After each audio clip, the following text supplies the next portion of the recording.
Awesome.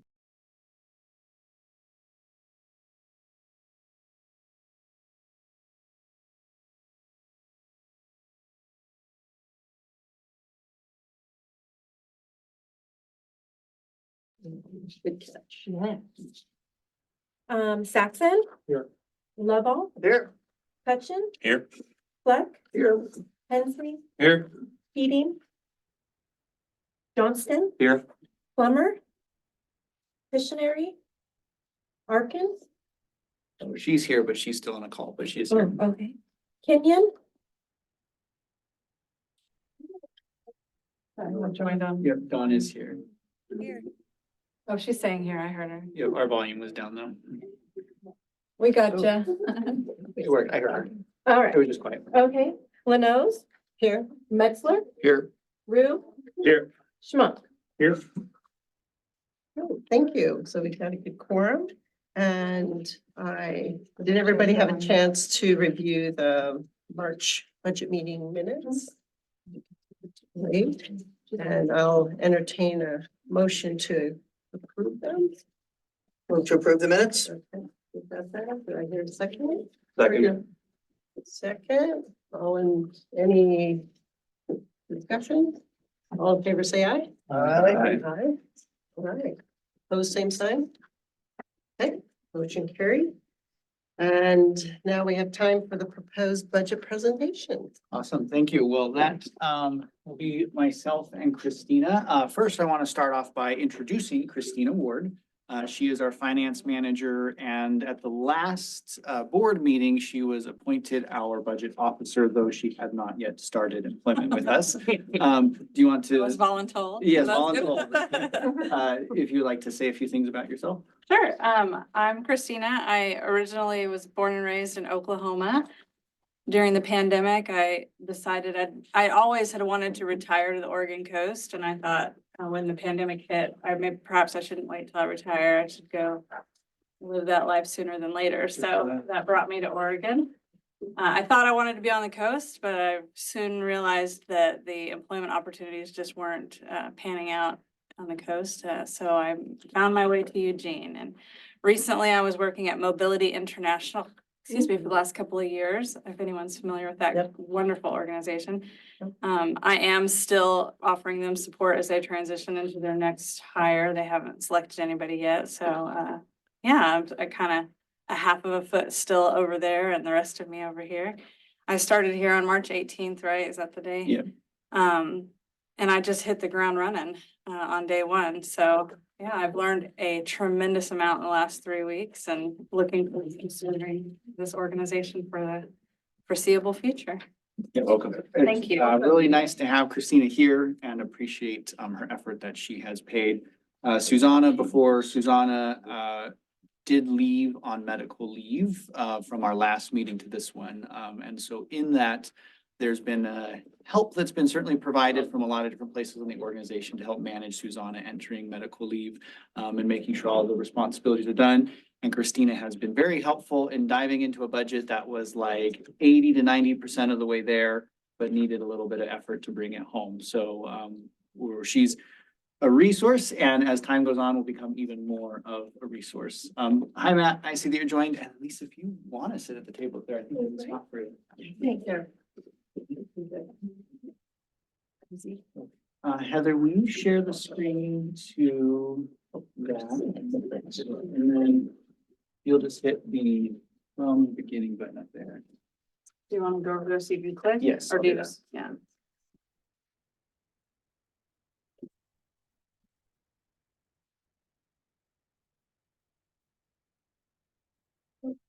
And then for those online, either Dylan or Don or Matt, can you let us know if you're seeing our presentation or what you're seeing from them? Yeah, we're seeing the presentation. Thank you. Yeah, I can see it. Awesome. Matt, do you have your hand? I see your hand raised. Do you have something to offer before we get going? You may need to be re-promoted. Let's see.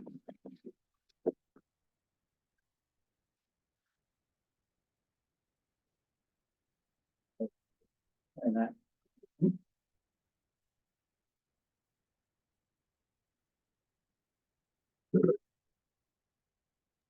Yeah, that was it. I just was asking to be re-promoted, please. Thank All you. right, thank you. Right. That virtual hand and everything's letting up. Technology is wonderful. Yes. So it's not Oh, wonderful. gosh. Do I know? For our budget for this year, for the upcoming fiscal year 2024 to 2025, our budget that we put together, I mentioned, Susanna was a big help in crafting the majority of the budget when she did leave on medical leave at the end of March. Myself and then Christina, newly joining, have brought it over that finish line. So a lot of that was assembled by Susanna, but it is something that's a comprehensive document that allows us to meet our vision and our mission, which is to monitor air quality, implement programs to make sure that we are meeting our mission of protecting, preserving, and improving our air quality in the air care across Lane County. It has funding for our permitting and enforcement programs that you'll see throughout there, and that's important in terms of holding polluters accountable and promoting our clean air access practices. There also is support and community outreach. Ruth had a question about wanting to talk about some of our advertisement dollars that we have in the budget, which I was glad to hear. So I'll be expanding on that, on some of our community outreach and education initiatives that is within this budget book for the upcoming fiscal year. And there also is a large item in the budget book, which is the capital investments, essentially a remodel of the organization and some other things as well about here in just a little bit. So I'll let Christina start on kind of giving a little bit of an overview of the budget. Okay, well, before we get started, I want to point out that in the footer, each slide will tell you kind of where we're at in the budget book. So you can, if you want to be in the budget book where we're having some talking points, it's not necessary that you flip through the budget book, but if you're comfortable with that and that's what you want to do, that'll cue you in to where we're at. I hope it's, now that we're in here, I'm wondering if it's big enough for you guys to see in the back. Okay, good. Who taught you that? That's like groundbreaking. Good for you. Never been to a meeting where someone's had that on the slide.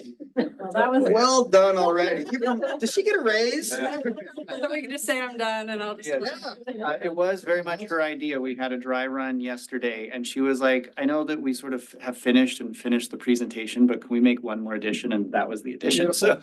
It's just such a big budget book and. So glad the cost didn't work out for you. Yeah. I just want to say at the beginning, hi, I'm Lisa Arkin. I was really impressed with this budget book and the explanations at the beginning and the terminology. I learned a lot. Oh, So good. whoever put it all together, thank you. Well, the majority of that goes to Susanna. She had the template and the vision to have the budget book look the way that it does this year. She really wanted to increase the transparency and the conversation and make sure everybody really had a good understanding of what they were looking at instead of just a list of numbers, right? So, so I would definitely credit Susanna, and then both, really the whole management team took a look at it and gave feedback, and so it was definitely a group effort, but hopefully if it's received well and you like this format, we'll continue that going forward and maybe even expand on it a little bit. It can be overwhelming because it's so many pages, but hopefully it was, like you said, educational and well worth it. Okay, well, let's start with the consolidated whole budget number, and that's for all of the funds. That this coming year, we're proposing $7.8 million.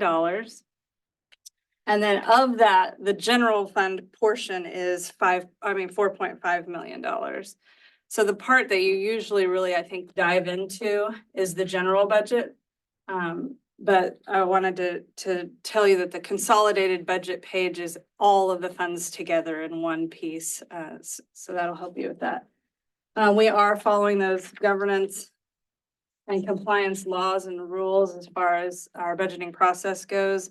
In previous years, which if I had realized this sooner, I would have put this in the budget book. But do you remember seeing the old 9 steps?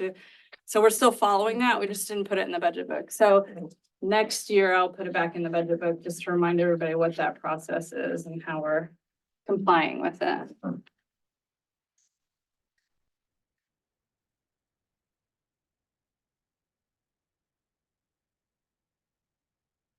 All right, so still we're talking about the consolidated budget, the revenue sources being 6.6 million. And then I'll let Travis kind of talk about the different breakdowns of those. Pieces of the pie. So all of that 6.6 million is broken into the pie chart here, which the largest one of that is our intergovernmental relationships. So a significant portion of that is from the federal government in supporting LRAPA's work. We also receive a fair amount of support from the state government, from DEQ. This is where our legislative money that the legislature sets aside in DEQ's budget, that's aside, that is incorporated in that 60% intergovernmental. Our permits and fees accounts for about 36% of our revenue. 25% of those is our state permits, the ACDPs. The 11%, the Title V fees, those are the federal air permits that are basically EPA permits that LRAPA has the authority under the Clean Air Act to administer on behalf of the EPA. So those fees are 11% of our revenues. Under the Clean Air Act, they require that that fund is its own fund and the program pays for itself. So that's why it's kind of broken up here and why we have a special revenue fund for that. The partner fees is 3% of the whole pie, but I do want to emphasize that that 3% is very, very important because under Section 105 of the Clean Air Act, our base grant that we get from the federal government, we have a maintenance of effort need to meet, which is essentially the federal government says, we want to make sure if we're giving you this money that there is a support at the local level. And so you have to make sure that this support continues if you want to continue to receive the same amount of that federal support. So that's part of that MOE effort is our 3% by saying, here's the local interest in having us do this work and having us provide this regulation. And that's where the partner fees really play a large role in leveraging those dollars to receive some of those intergovernmental fundings from the federal government. And I don't think we mentioned it, but we absolutely are open to you interjecting questions if you need to along the way. So I'll pause just for a second and see if anybody has any thoughts or questions to add. I had a quick question about the, I think it's both the intergovernmental funding and then it sounded like there's a flow through from revenue and expense that was like just like it was explaining the increase over last year's budget.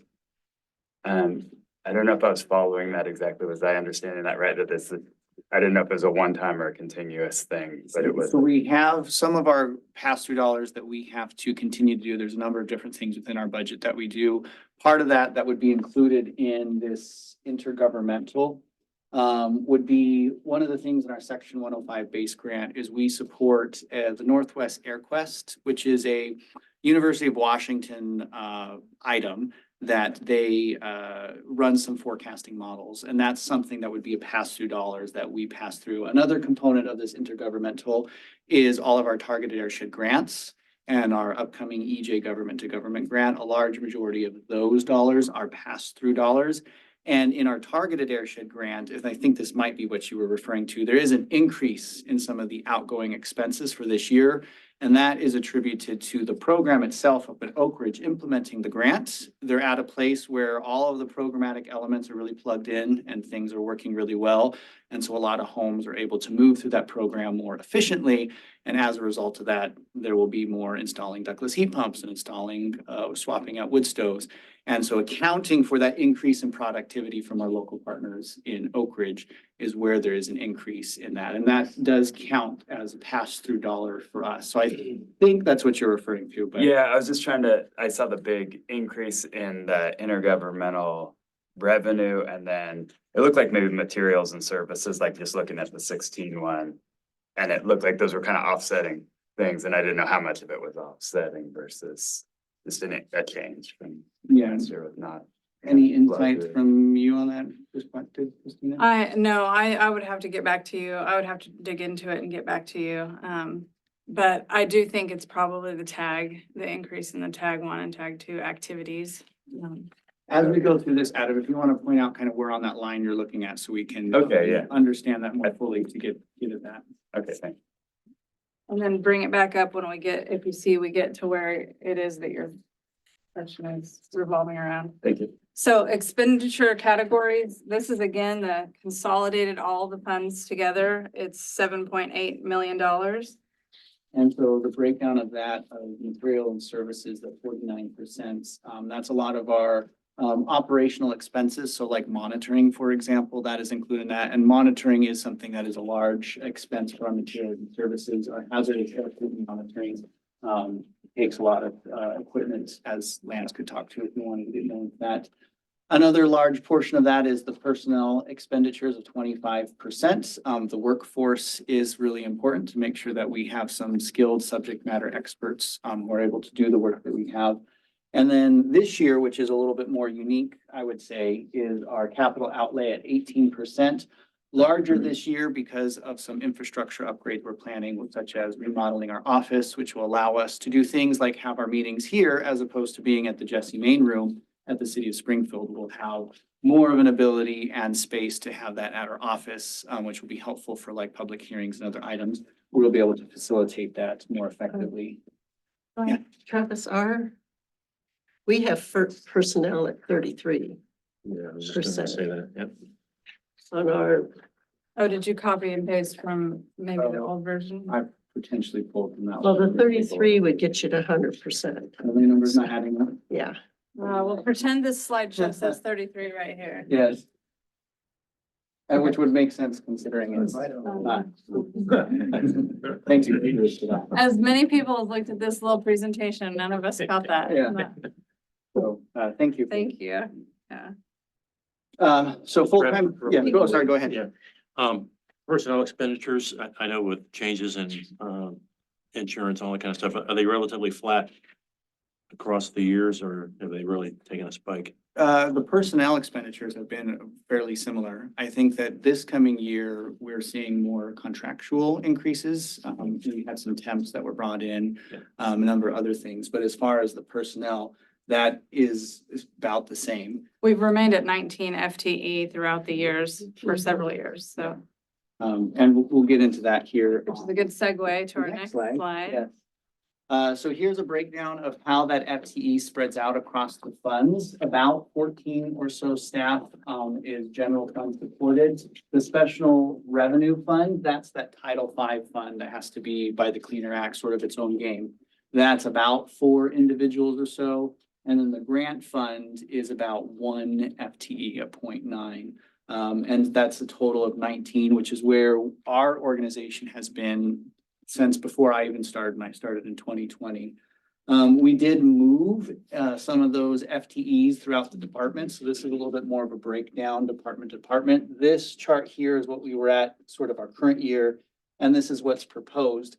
Notable is we have 2 FTE from operations that is moved to technical services. That's essentially our inspectors and compliance officers who were under the operations department.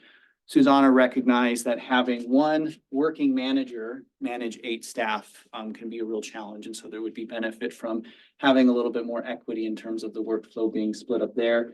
It also unifies all of our field staff into 1 group. Another notable change is Airmetrics. We had an FTE who was the program manager for that enterprise fund. The board in 2023 December elected to close that enterprise fund. So that FTE still exists in the 19, but instead our finance manager and HR role, Susanna had a finance director and director of HR. Recognizing that those dual work was not being as fulfilled with having to share those responsibilities. So separating those responsibilities into 2 FTE, I think would be really helpful and beneficial for the organization as we meet our needs moving forward. So still maintaining our 19 FTE, but that's on the internal side of things, some of the departmental changes that we have done there. There is a couple of places where it'll refer to the new position as finance and HR director, and then other places it might refer to it just as HR director in the narrative.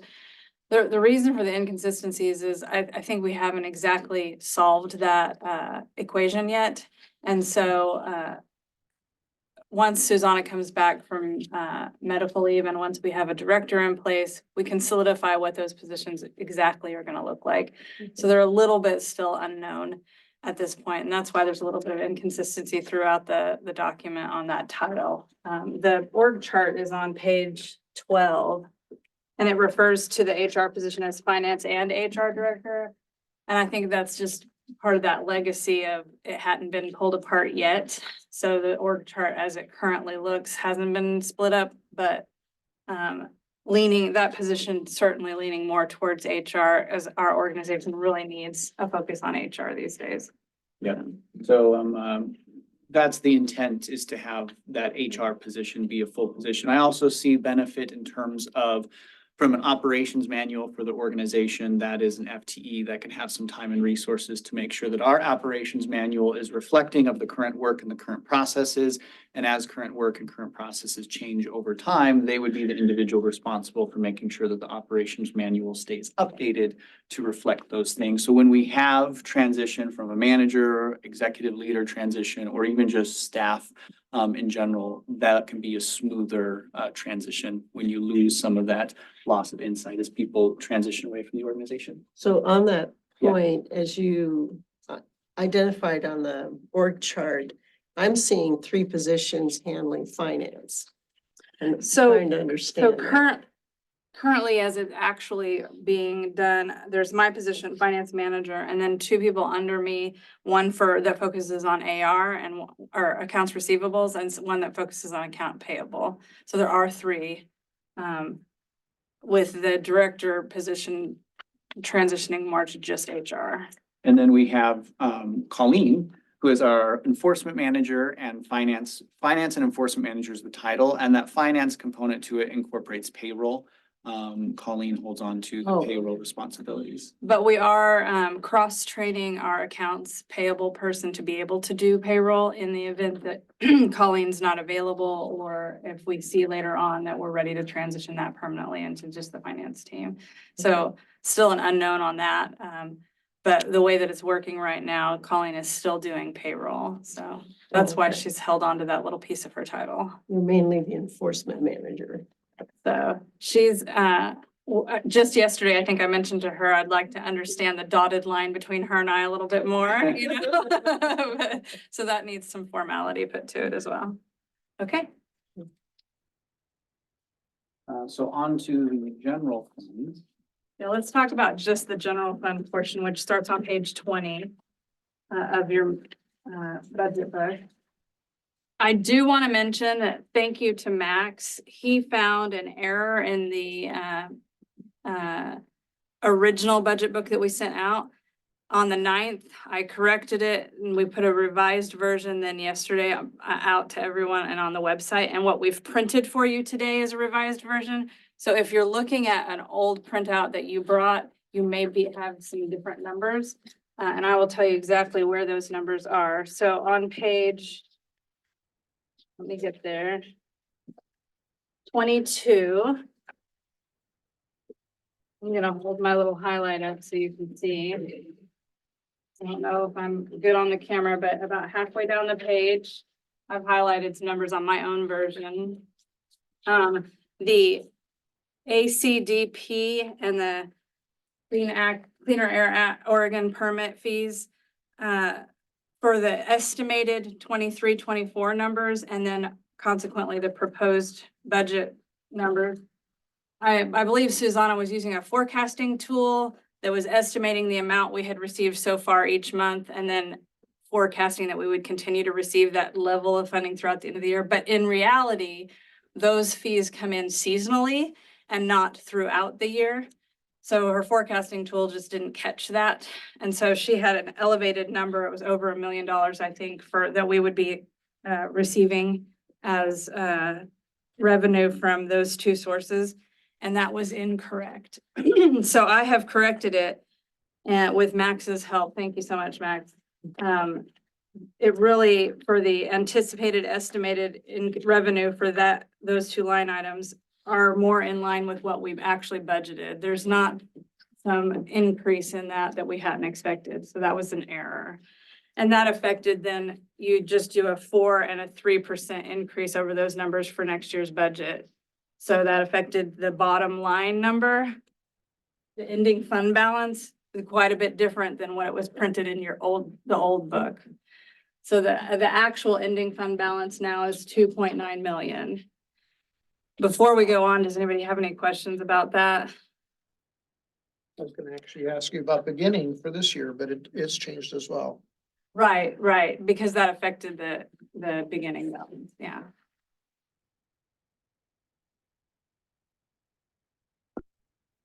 So, I'm glad we caught that. The unfortunate thing is we didn't catch it 5 days before today. Yeah. So, we do have to have it on public notice for at least 5 days before you guys move to approve it, so. Yeah, under the Oregon budgeting law that Christina pointed out with that chart, the process that we need to follow is if we are going to have a budget committee that is going to make any adoption or approval, I should say, of the budget, you have to have that budget essentially out for public consumption for at least 5 days before you're allowed to take that. Us noting that and then updating it on April 9th, we are not from 5 days from that. So any ability or consideration of the budget committee today to approve the budget, we are unable to do that today. So that will mean that for May, we will need to have another convening of the budget committee to approve the budget. So as a heads up there. Our apologies for that, but I am glad we caught it before Ooh, yeah. we went any further. Yeah. So thank you so much, Max, for that. Yes. Sorry, quick question about the beginning fund balance. Is the significantly higher number at the top of this graph due to the closure of the Airmetrics program? Yes, yeah, yes. And then we will end up using that for the remodel and stuff, so it'll go right back down to normal after this year. The ending fund balance, if we adopt this budget the way that it is written, it will be 2.9 million. And then there's some operational highlights that we want to share. Yeah, so the general fund supports a lot of our operational highlights, which for the 2023 year, calendar year, is managing the about 275 statewide air contaminant discharge permits. That number is always kind of in flux as people come on and permits go off. Over the year, we received 466 asbestos notices. Part of our mission and our role and responsibilities in keeping track of where asbestos abatement work is being done across the county, and then conducting inspections of those, especially if it is abatement that's being done with one of our sources that has NESHAP requirements, which is the National Emission Hazardous Air Pollutants rules under the Clean Air Act. And then in 2023, addressed 578 community complaints, which can be things such as, I'm noticing this funky smell in the air and it's distasteful to me. Can LRAPA help find out where this is coming from? And if it's from an industry source, is there follow-up and inspections or other things that need to be looked into from a compliance perspective? As well as items, which happens a little bit more out in the rural portions of the community where someone may be conducting an outdoor burn of their yardie debris and that smoke is creating a hazard or creating issues for others. So we can go and see if there's any rule violations that are taking place, as well as engage with the community and have them understand that there are things they could do with their burn pile to make it create less smoke and be less of a nuisance to those around them. And then the staffing strategy, we talked about this in the last slide, but moving some of those FTE from operations to the technical services, splitting the finance and HR roles into two different positions with some focused expertise, as well as continuing staff development so there can be growth across the organization and subject matter experts can become more subject matter experts in the things that they're focused on. Questions? Yeah. As far as the number of Title V permits as well as general discharge permits, do you expect that to remain fairly constant next year? And, you know, and I know you've done some forecasting out years. Do you think that's going to be pretty stable? I think that for the statewide forecasting, that's a little bit more challenging for the ACDP. The Title V, that's a little bit more known. And Max, we do have some sources that are losing their Title V, but we also have some that are going into Title V. And the sense is it's about the sustainable over the next year or two, about the same number. Can I follow up to that? Sure. So since we're increasing our rates, our fees significantly, is there an anticipation in our forecast that may mean those agencies that we've currently received revenues from might go out of business, so they decide to leave? Do we have a sense that we're at a tipping point? At what point does the source say that's too Right. much? I'm over it and I'm And packing up. if we're Yeah, especially as we're moving towards trying to be self-supporting, do we have kind of a sense of how we're going to manage that? Well, I think that for the large rate increase that you're referring to, I think is probably on the Title V sources. And back 2 years ago now, the Oregon legislature approved that fee increase, which initially was a request of about 83%. And the last time the legislature, which they're the only ones and under Oregon's framework of how we implement as a state, the state implementation plan, Oregon says that authority is not something that DEQ and their version of the board, the Environmental Quality Commission, can make those fee increase changes. That is something that our legislature has to approve those changes. So because of the sort of political component of that, fee increases had not been done in Oregon since 2011. So our fees in Oregon for Title V sources were far behind what they were in Washington and California and Idaho. And so the change to those fee increases was to really kind of bring items back up to what is generally about the same as what our neighbors are. So from a source feeling frustrated and wanting to move, there was potentially the Oregon was the more affordable and from a fee structure component. Now that's more level. I would also say that for DEQ especially, their Title V fund was in dire straits without that fee increase. And LRAPA, we were not at the same point of our Title V fund really being essentially out of money. We were maybe about a year behind where DEQ was, but these fee increases are really helpful and important for us stabilizing that fund. So I don't believe at this point the sources, while maybe frustrated and distasteful to that fee increase, I don't think Oregon is so far ahead in terms of their fee structure that there would be a real motivation for sources to want to go do business elsewhere. So we talked about, Joe Pishneri brought it up, potentially refunding if in fact we were collecting more fees than we needed, and so I think we're gonna seek some legal advice on that. I don't know if we've had a chance to do that or not. I'm not suggesting that our, fund balance is there yet, but at some point, if our fund balance gets to where, we are collecting more revenue than we need, I certainly would support, Taking a closer look at that. yeah. And I think that our relationships that we have with our sources is really important. And so my thought on that is first making sure that the fund is stable and where that may be. And then what those dollars that we would be getting, how those dollars can effectively be used and what elements of that funding can that support and explore fully what real beneficial programs or community Title V related community engagement things that we might be able to do with that program. And that would be a conversation with the board, but something that no action has been taken on exploring that yet, but is on the radar and something to bring to the board for further discussion. So speaking of Title V, that was what we were gonna talk about next. Yeah, and as I said before, kind of the text here is basically just to emphasize that the Title V program is a federal program. So these permits that we are issuing are technically federal permits that we have been delegated the authority to manage or administer. But the Clean Air Act states that all the money that goes into the Title V fund has to pay for the Title V fund. So from a financial point of view, it has to be self-sustaining. That's the fund balance for 2020 or the next fiscal year coming up. That's the amount of revenues we should see coming in this next year, 775,000. And we did just talk about those fees were increased. So this past year, they were increased by 43, or the current year we're in, they were increased by 43%. And in this coming year, they will increase again by 40% for a total of 83% over the 2 fiscal years.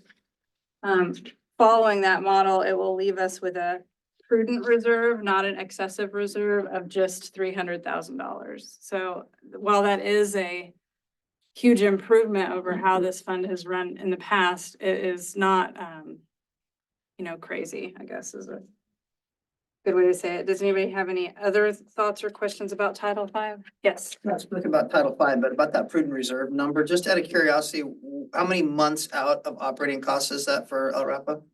What's our monthly? And this cap? is just the reserves for this For the Title Title V, right? So, and we're gonna get to talking about the overall ending fund balance, but let's see if When you mentioned prudent reserves, I was like, how prudent is that? Is that a 3-month Yeah, thing we, or 6-month or a year? What is for the that? overall budget, for all of the funds, our reserves equal a little bit more than 6 months, which is really in the nonprofit sector, which is my previous expertise is the nonprofit sector. This is my first government job. But in the nonprofit sector, that is what they recommend, 6 to 9 months operating expenses. So that if there is a catastrophe with one of your funders or your sources of revenue, then you can sustain, live through that and figure out what you're gonna do next, right? So, yeah, on all of the forecasting models that Susanna did, the portion that I did not include was her check at the bottom that says, is this less than or more than 6 months operating? Yes or no? So, yes, all of the forecasting through the next 5 years shows that we will still have a 6 months operating reserve. Super, awesome. But as far as Title V specific, because what comes in goes out, it would vary from year to year. So, yeah, we'll talk about the reserves as being for the whole organization instead, but. So next is the grant funds, and the grant funds are items that are really helpful to Lane County as a whole and the programs that come of it. But a lot of the dollars within these funds are essentially pass-through dollars for AREPA. So as kind of a rule of thumb, each of our grant funds, being our targeted airship grants, the first and the second, and our EJ government to government grant, LRAP is able to take for our operational expenses, it's about $45,000 a year plus a 11% indirect fee cost that we're able to charge as well. But beyond that, for each of those 3 individual grants, the budget is that $3 million and showcase or restricted to those pass-through dollars. So that 3 million is designated funds that we have to use for those grants and those programs. And so what they are is our targeted airshed 1 and 2, which I didn't think the board's more familiar with, but for the budget committee, that is a focus grant that's on the Oak Ridge Westford airshed specifically, because historically Oak Ridge has had air quality that's been above the national standards that are set by the EPA. And these are essentially wood stove replacement programs. So we take, where do we have an old non-EPA certified wood stove? Can we replace it with a newer, more efficiently burning one? Does the home have a secondary heat source? And the answer on the homes going through the program is no. So can we install a secondary heat source? Does a ductless heat pump something that would be agreeable to the resident? Is there insulation that's needed in the attic? Are there other small home repairs that could be done to make sure the home is able to retain heat better? So there's less of a need to rely on wood. So that's what those 2 targeted airshed grants do. And a new one that we have yet to get all of our terms and conditions fully settled and signed with the EPA, but that is in progress and hoping to have us begin this grant July 1 if the new fiscal year is our environmental justice government to government grant. This too focused in the greater Westford Oak Ridge area because we have a strong relationship with South Willamette Solutions at the nonprofit up in Oak Ridge. And they are the ones who are doing this wood stove, the targeted airship grant, wood stove interventions. And so it was nice to be able to leverage our grant application for the EJ government to government grant, which essentially says, we're already doing this work for wood stoves. Can we add some work for smoke proofing homes? So make it less likely that smoke is going to seep into a home when wildfire smoke intrusions happen, as well as what other items can be put on the menu, so to speak, for residents who are able to benefit from some wildfire resiliency. So their homes are less likely to catch on fire in the event of a wildfire situation. Yeah. Perhaps, thank you. Not really a budget question, but more just kind of a general question. I'm noticing that a lot of our purpose and intent is Oak Ridge Westford. It's been that way for quite some time. Yes. And I know the county just approved a program that 19 different homes are going to have some of those repairs done to them that you described. So my question is twofold. Is one, what's our secondary area of attention? And at what point are we at the Oak Ridge Westford? Are we at the crest of fixing a lot of these problems? Or are we still on an uphill slog or a downhill slog? Well, the Oak Ridge was, the reason why there's such focus in Oak Ridge is because historically the community was called non-attainment. So the federal government draws a line in the sand and says any community that's above this line that has too much pollution It's the government's responsibility to do programs to bring it below the line. So because of that, we qualified for a specific grant block under the EPA called these targeted airshed grants, because they're targeting the airshed. And so that is where in 2019, because they were in non-attainment, we put a lot of focus. We got these grants on board. We're implementing that work. Oak Ridge has since gone into now what's called maintenance. So it is below the line. The EPA has agreed, yes, you're below the line. You're no longer in non-attainment. Now you're in maintenance. And this came about because we already have such strong working relationships with our nonprofit in Oak Ridge. It was easy in my mind when we applied for this grant to leverage those relationships and leverage that already working system to get this other grant. But I do think that it would be really good for El Rapa to expand beyond that Oak Ridge, Westford area. What other grants can we bring to the organization? It was really interesting that in November of last year, we had red days on our Homewood heating. So we look at the meteorological conditions and say, today's not a good day for people to be using their wood stoves because the smoke is just going to stay at the surface of the earth. So we'll call a red day where we curtail that usage. We were calling red days in the Eugene Springfield area, but there was no need to call red days up in Oak Ridge. And that's, I think, like the first time something like that has happened. So there is definitely attention that can be paid or should be paid more to other parts of Lane County on some of these issues. That's just a matter of finding some of our government funding streams, our grant funds, to set up those programs and implement them. What's kind of number 2 on our radar? Is it the Transong neighborhood pollution areas, or what's kind of on our other radar? I'm just curious. I would think that really that's kind of that West Eugene area, Okay. because there is much more of an industrial portion over there. It's closely related to where there are people living. And so I think that where there could be some focus, I think that that is one of them. That's where we have monitoring data to help support some of that. And our monitor that we have on Highway 99 and Elmira is in that West Eugene area. And from that monitoring, I think that it can support. that. Awesome. Michelle's got a question too. Yeah. I was gonna bring Thank attention you. to Thank you, Dylan. guys. Oh, for- yes. Yeah. Go ahead, Dylan. Yeah, I really appreciated that line of questioning and your responses, Travis. And I was just curious, maybe this is a conversation for a later date, but if there's any conversations happening with the Eugene Water and Electric Board Public Utility. I know that they have some really great programs to install ductless heat pumps or to subsidize the installation. And they're specifically focused right now on West Eugene as well. So just wanted to flag that there's a potential opportunity for some collaboration there.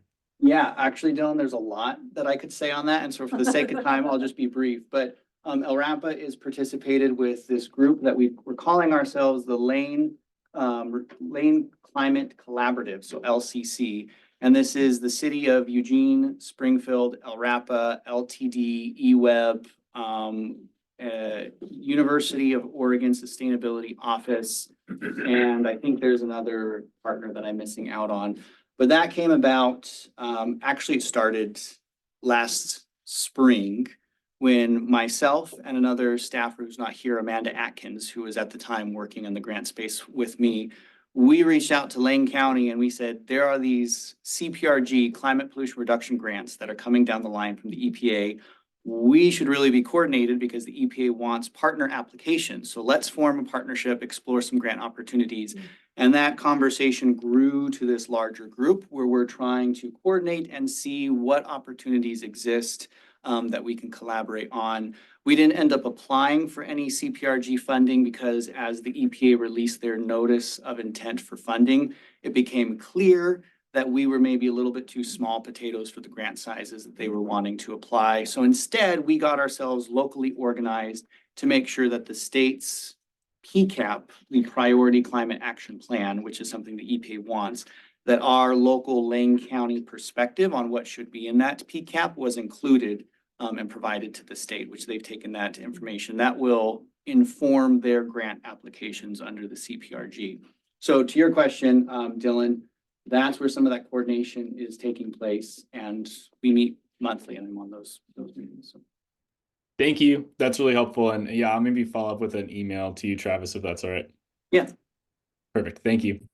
And with the new PM standards, I mean, I know Cottage Grove, when I was looking at the chart, was right close to, and I think also Eugene, Springfield, with the new PM standards. So I I could envision us doing work in our areas as well at some point, especially if that standard changes again.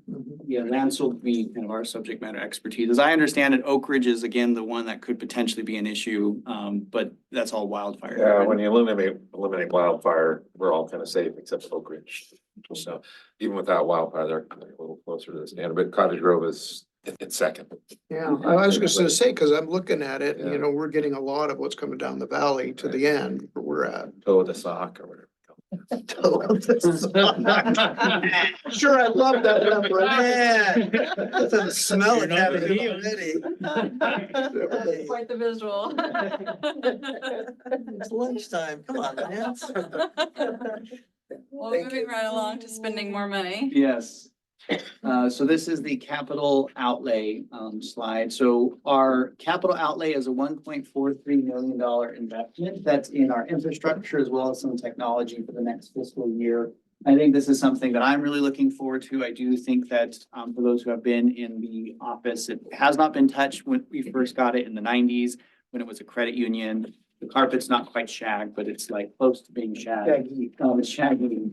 But there's more to it than just the office remodel of that 1.43 million. 1.3 essentially is for the remodeling of that. That is largely funded by the Airmetrics fund closing and taking that fund amount and using that to pay for the vast majority of this office remodel. There also are some other improvements, which is from a technology and database upgrades. So there are programs that RAPA is currently using that were made by a staff member who worked for the agency in the 90s. He just created the program from scratch. And we're still living on those same programs for a lot of different things. And those programs are starting to show their age and really starting to fall apart. We have a database program called Linfo, which has been put together for us by LCOG. It needs a little bit more effort, a little bit more funding for them to kind of bring it to a better place where it really can meet our needs and replace some of this programming. And so part of that investment that we have in the budget is to give us a little bit more flexibility to have a conversation with LCOG, or maybe we need to bring in another contractor to help us take this database that I would say is still in a draft form and bring it to a final version for us that we can implement our processes into and save us a lot of time and effort and move us out of the old programs from the 1990s. So I'm just thinking about, like our fire district actually has a capital outlay fund. And I'm wondering if that wouldn't have been a more appropriate way, because that actually answers one of my questions about software in the general fund, I think. I mean, when we get there, I'll ask it, but if that were actually all in one fund, I think it would be easier to track. The downside is in subsequent years, you're not gonna have any. It'll be a fund that exists that has some, but not a whole lot in it. And yeah, that's a valid point. So we just have carried the capital outlay expenses on the general budget on the in the budget book. So and we do have them on their own line items though, and so they are separated out sort of, you know, but they're still in the general fund. Let's talk about some financial forecasting. So for our financial forecast, it's a relatively conservative financial growth forecast, which is assuming our 3 to 4% increases in revenue.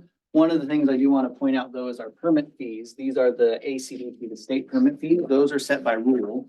So we know that those are going to go up by 4%. The partner dues expected to rise by about 3%. That does shift and vary because the board sets those rates. I think that a really good course of action for the agency as a whole is to initiate conversations with our partners early in the year, to have a conversation about budget and have those conversations really sorted. So that way, when it comes time for the board to adopt what the new rules are, there's a lot of agreement and it becomes much more of a known entity. So that's assumption on the revenue growth. On expenditures, assuming a rise in our costs by about 3 to 5%, rising with the cost of living adjustment.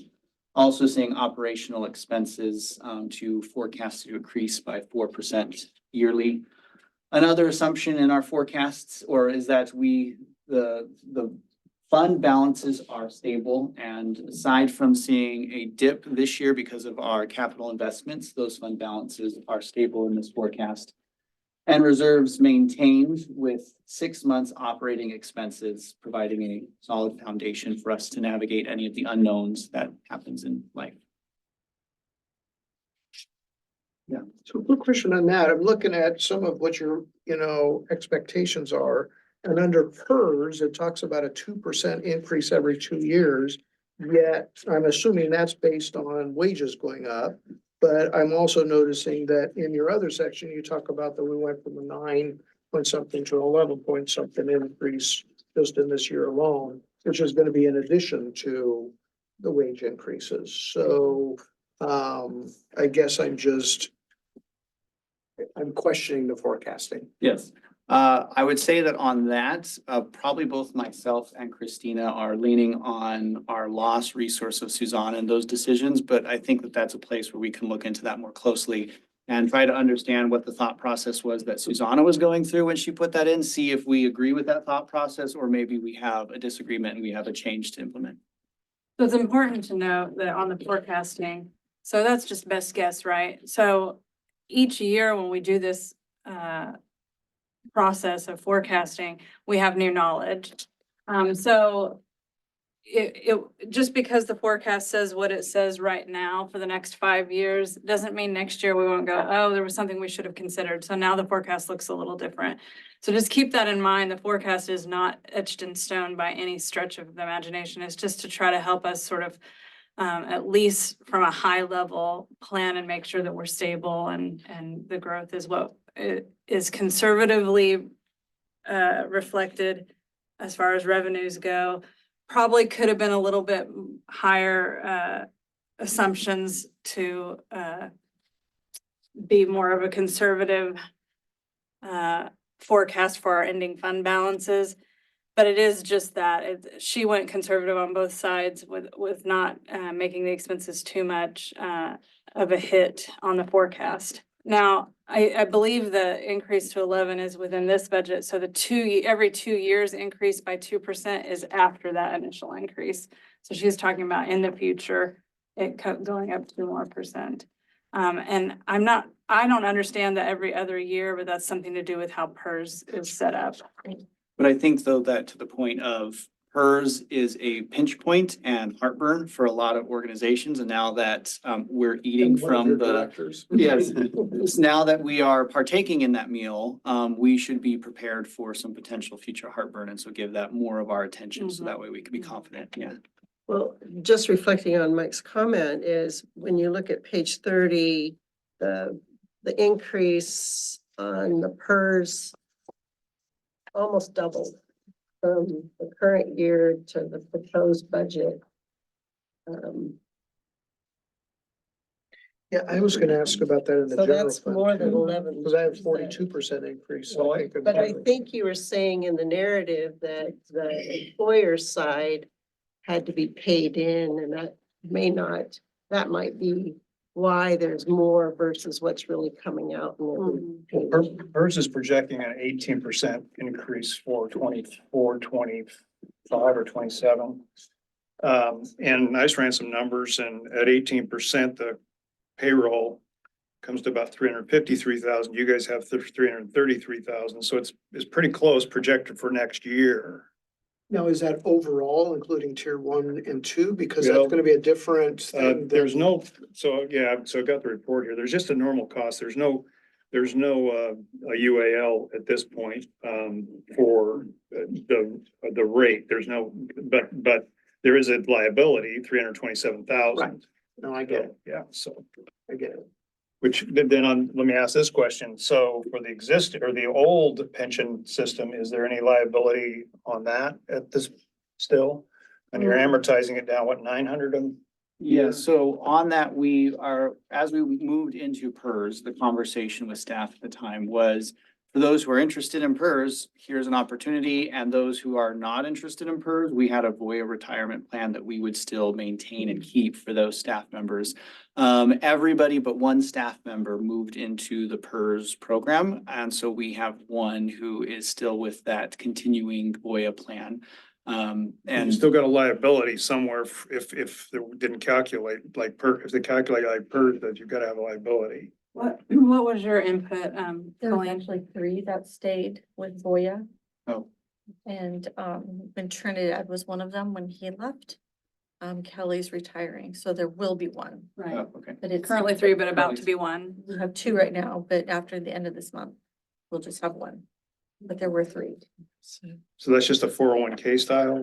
Yeah. Yes. Okay, thank you. ESOP, IAP, ESOP, isn't that the? tier three I they call- wouldn't know the details specifically to say myself, but. Yeah, and just to answer you, they've already, legislature once went after the tier 3, I'm just gonna call it, because they weren't getting enough money from the tier 1 and 2 to cover Right. those retirees. So this was one of my arguments initially, is that, no, this is gonna go up more than, the 9 or 10% we entered into, because as their pool of people paying into it goes down, where else are they gonna get the revenue to pay for those retirees? Especially if the economy goes bad, because it's a defined benefit in tier 1 and 2, where we're gonna end up, making up that difference down the road. Yeah.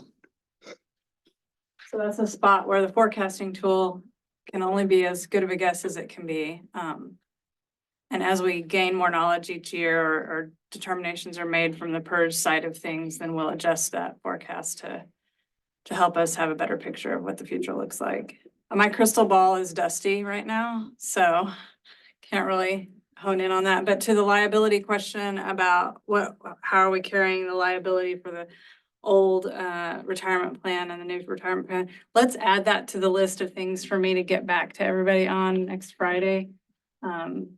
Because I don't have the answer to that off the top of my head. Any other questions?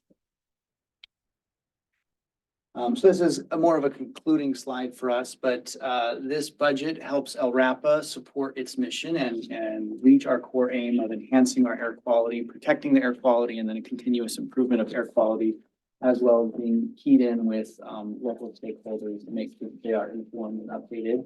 The budget meets the fiscal caution in our forecasting. We're taking as conservative approach as we can in what our forward-looking process is.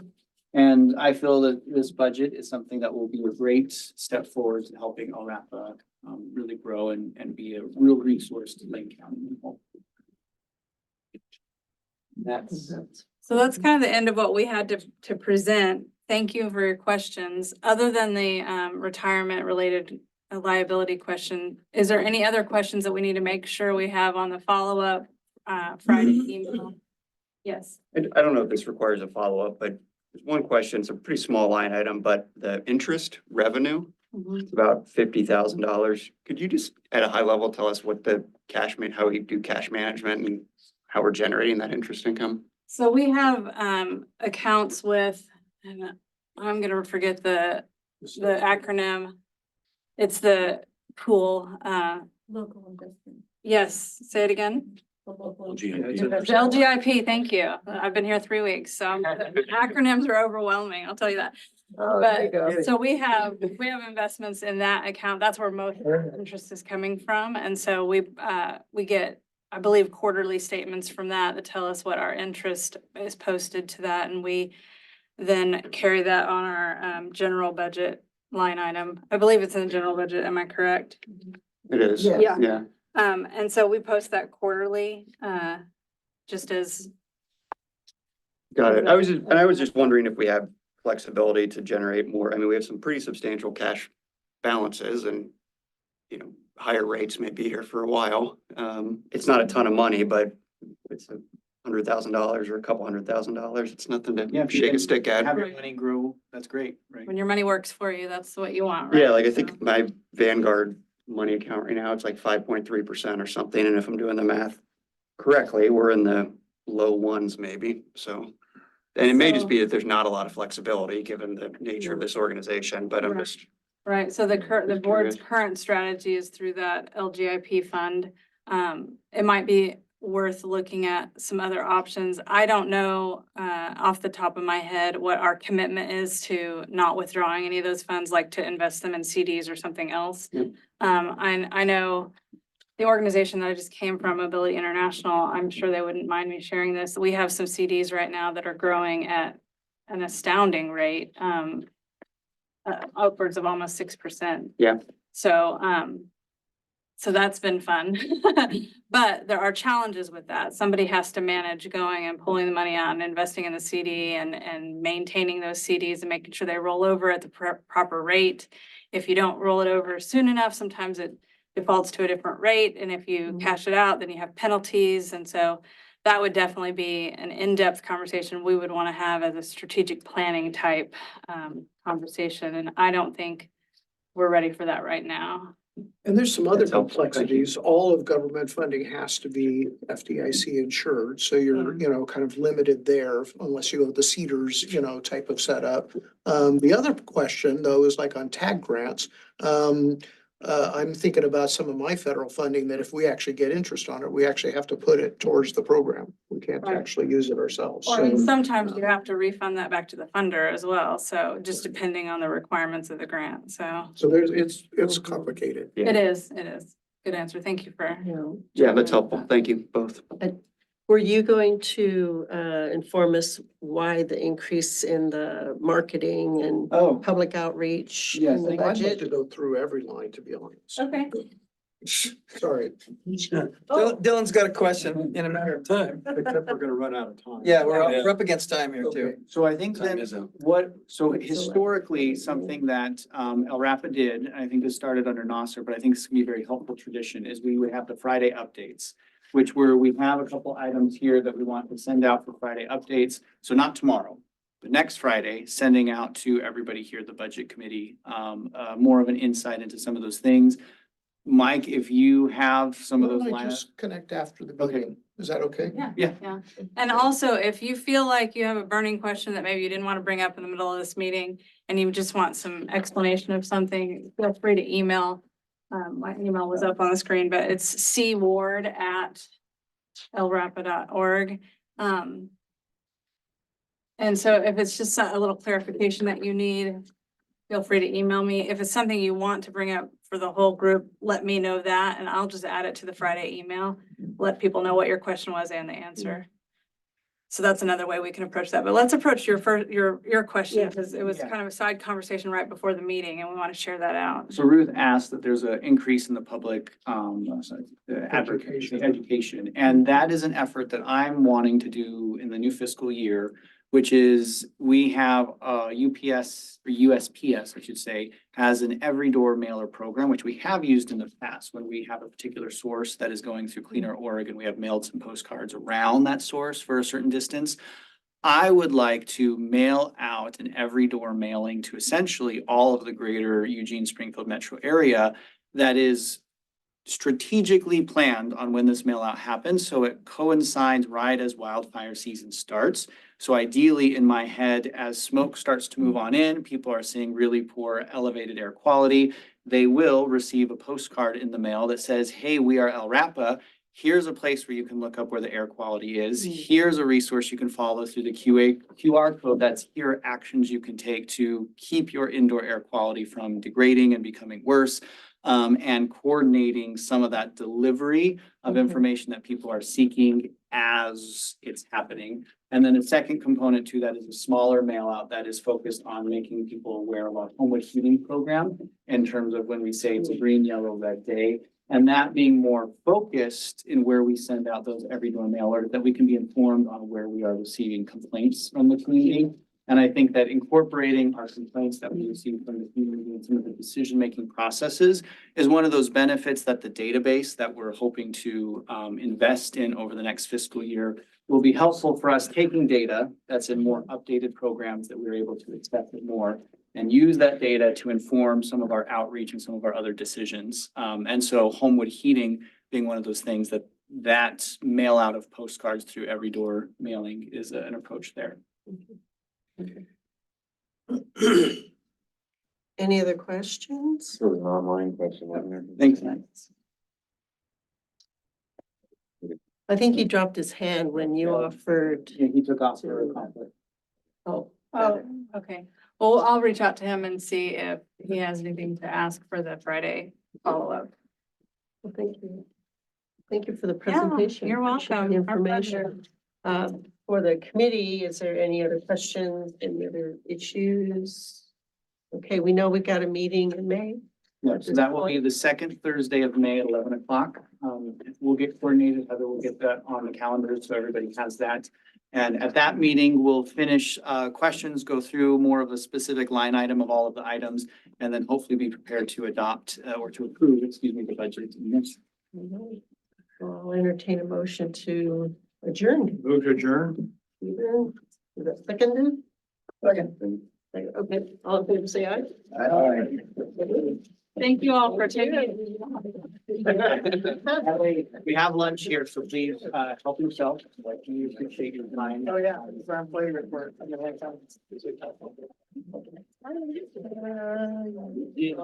Yeah, no, I'm just thinking, I have a hard. Okay. Got that in email. Yeah, I heard and I just haven't. But I heard it.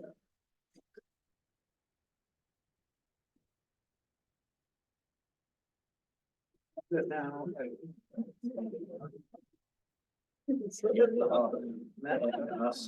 Also. You know what? I want to read your way there and get you into the holiday in London. It's actually going really well. Might have a question about Let's see, yeah, if there's anything, just let me know. I'm in the loop. Yeah. I don't get anything before I just. Part of what we do here. Yeah, that Eugene City Club. Today, tomorrow? Yeah.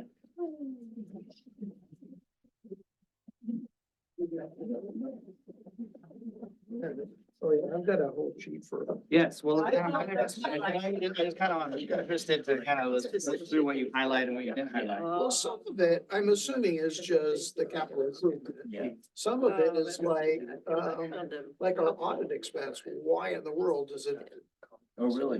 ping pong all over the place? I mean, that makes no sense to me at all. You know, so why is our audit expense, You do a single audit. you know? We do a single audit every. No, he didn't. Okay. Oak Ridge tag requires. Yeah. So If you're over 750. Yeah, I think. We're talking about raising that to $1 million. I don't know who's out there. Yeah, I don't like. One of my many conferences, a CPA was saying, yes, they're, talking about changing. I wonder if part of that. Hey, look, this is what we're. $45. I wonder if the timing of it really. You know what I mean? I'd love for you guys to actually look that up. Let me dig that out, yeah. Tell me, it's a terrible accomplishment, my dad said, I assume they put it as part of the upgrade. Yes. You know, so, let's see, I'm trying to think, software. Is that part of the financial software? So we're a little late. Good afternoon. I'd like to call to order the April meeting of the Lane Regional Air Protection Agency. Good afternoon. First on the agenda is adjustments to the agenda. Does anyone have any adjustments they would like to offer to the agenda? Okay, hearing none, we'll move forward. Public participation. Are there any comments on an item on today's agenda? Are there any members of the public online? Okay, and there are no members of the public physically here, so we'll move on. Are there comments on a topic not included on today's agenda?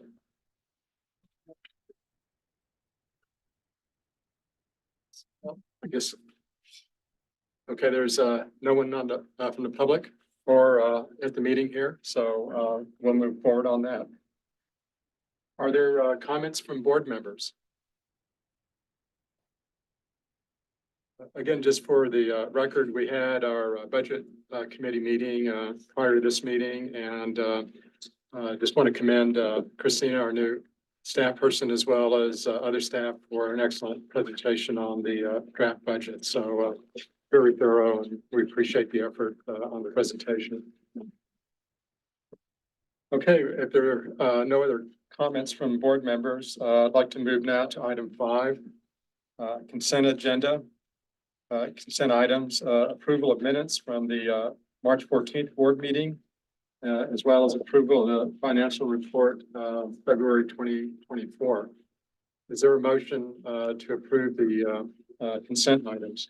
Sure, I'd like to move to approve the consent items for our meeting, March 14th, 2024. Second, any discussion? Quick question, on sir. the financials, we're showing a $263,000 deficit. Is this part of the project that we're doing?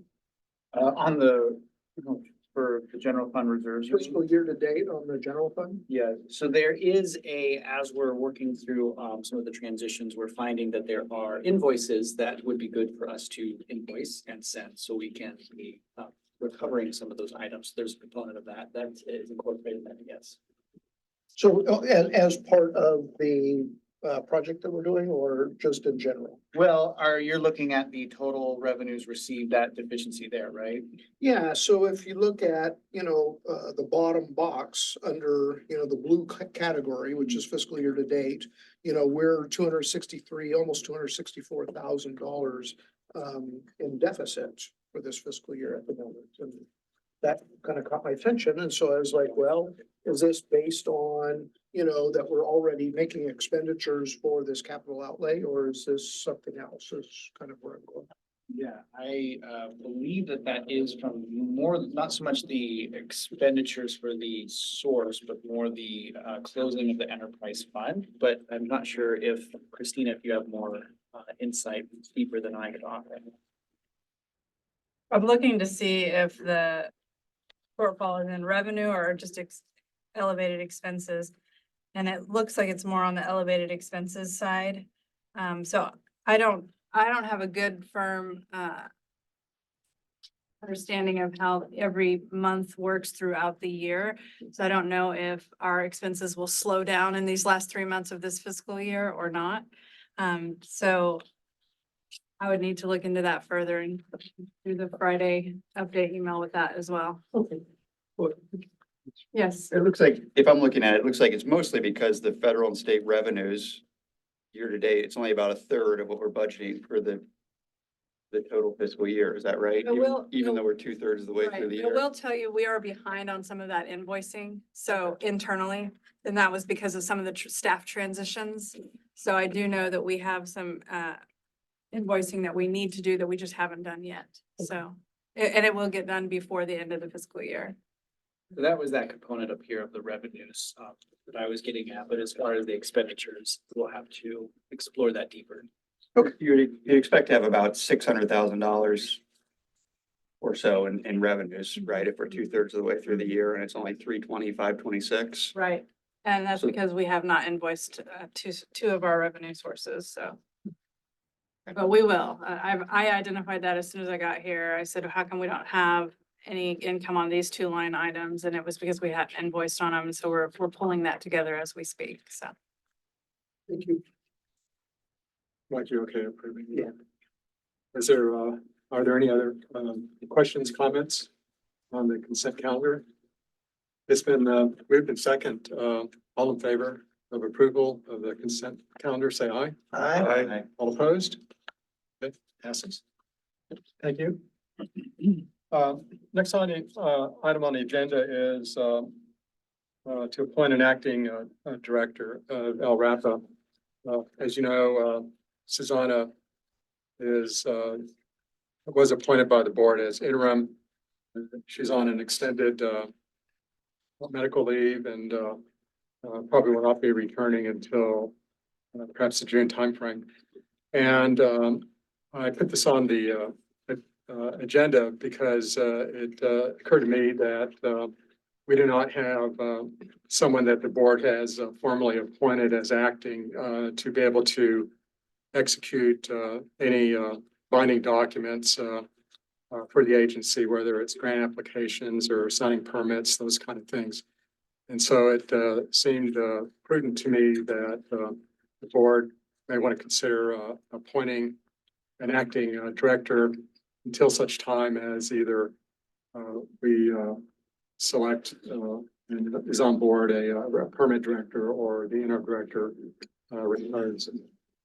So that's the motivation of putting this on the agenda. And before Susanna went on medical leave, she did delegate responsibility to Travis Knudsen, but is kind of acting in her spot. And again, that was not in a formal manner as far as a board appointment. So anyway, staff, do you have anything you want to comment on, Travis? I will just say that, from my perspective, I think that ORAPA is an organization that is really important to Lane County. I think there's a lot of benefit of having things that are essentially state government levers being brought down to more of a local level so they can be heard by community perspectives, by local industry perspectives, has a lot of value and power. I do think that some of the grant work that we're doing up in Oak Ridge is really helpful from a social equity perspective and really making sure that those who need a little bit of extra resources and support, there's programs to provide that. And because of that, I find myself feeling responsible to the needs of the organization to make sure that those things are met. So I told Howard I was very agreeable to taking on this work. And if the board is agreeable that I'm able to function well in performing those duties, I will be appreciative and thankful for that vote of confidence.